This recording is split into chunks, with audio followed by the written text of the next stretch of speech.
Guys, my name is Alex Hampton, and today I'm just going to tackle a piece of news that came out over the last few days.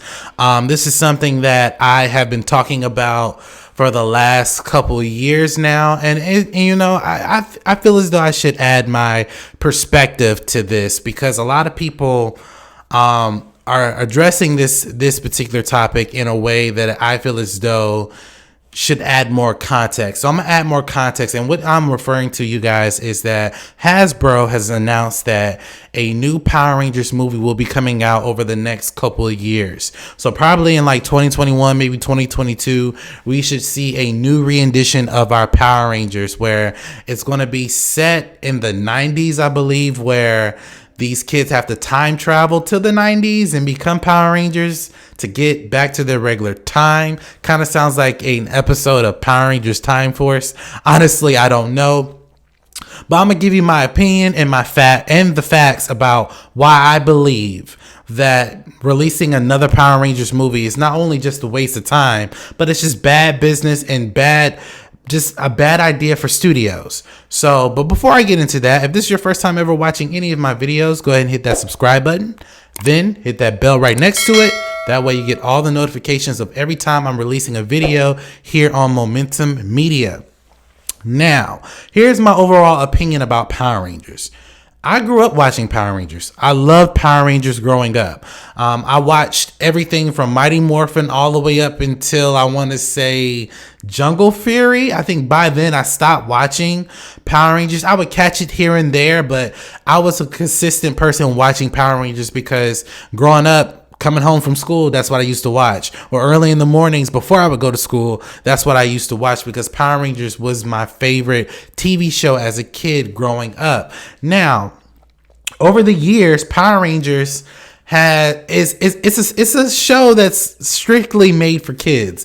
And the reason why I say that is because the show has never took a turn where it focused their storyline to young adults. And what I mean by that, they're not tackling young adult issues that young adults go through, like, being liked in school, popularity, or, anything that had to do with drugs or sexual abuse or anything of that nature. Power Rangers has always been a kid-friendly thing that has created, this little kid wave for kids to jump to and say, hey, I want to be a Power Ranger too. Now, I thought that the weapons that they had were pretty cool. I thought the suits were cool. I thought their fighting styles were really cool as well as I watched it as a kid. But when I look at the villains, even as a kid, I'm like, these villains don't look menacing. These villains look fake. And if you look at Power Rangers historically, all of their villains are somewhat the same.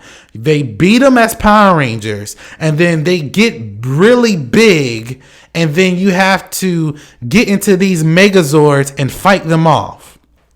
Historically, that has been what Power Rangers has been. They turn into Power Rangers, they fight them when they're average height, fight the monsters as their average height, and then once they beat them, they become larger than life, like so humongous, and then they jump into these Zords to fight them again. And I'm like, repetitively, it's kind of dumb. Think about it. Just think about it. It's something that kids would love to watch. Now, here are the facts of why I think putting a Power Rangers movie into theaters is not only stupid, it's bad for business. So just going to bring up some facts. Now, the first Mighty Morphin Power Rangers movie came out in June 30th, 1995. The budget of that film was $15 million. Now, that film, according to Box Office Mojo, that film domestically made over $38 million. Internationally, it made $28 million. So it came up to a worldwide total of over $66 million. Now, granted, this first movie did make some money. The budget was $15 million. Plus, if you add marketing, it was about maybe a $20 million film. They made over $40 million, which is profit. So they made money into this movie. This is the one successful movie out of the 3 movies they put out in theaters that actually done well in theaters. Now, 2 years later, a little film called Power Rangers Turbo came out in 1997, March 28, 1997 to be exact, right? The budget for that film was $8 million, okay? $8 million. When I go to Box Office Mojo, according to Box Office Mojo, domestically, Power Rangers Turbo made over $8 million domestically. That's the same amount of money the budget was, right? Internationally, it made over $1 million. So the worldwide total was over $9 million. Now, this movie spent about maybe $15 million in terms of making the movie, and plus an additional $5 or $6 million for marketing. This movie lost a lot of money. From the year of 1997 up into 2017, there hadn't been a Power Rangers movie in development of any kind. So Power Rangers as a whole, when it had a significant drop in the theaters, Saban chose not to make any more Power Rangers movies, but to continue the TV series as a whole, which it did. And my argument has always been Power Rangers should stay on TV. Now let's jump a little bit further to 2017. In 2017, March 24, 2017, 3 days before my birthday, Power Rangers, the rebooted version, came out, right? The budget for that movie was $100 million. Domestically, this movie made over $85 million. That's here in the U.S. Internationally, it made over $56 million.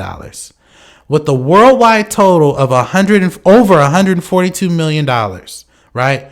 So this movie's budget was $100 million. $100 million. Their profit was over $42 million. This movie was projected to make anywhere around about $200 million, right? But in this movie's defense, it came out right around the time when Logan was out and Beauty and the Beast was out. And Beauty and the Beast and Logan had bigger fan bases than Power Rangers.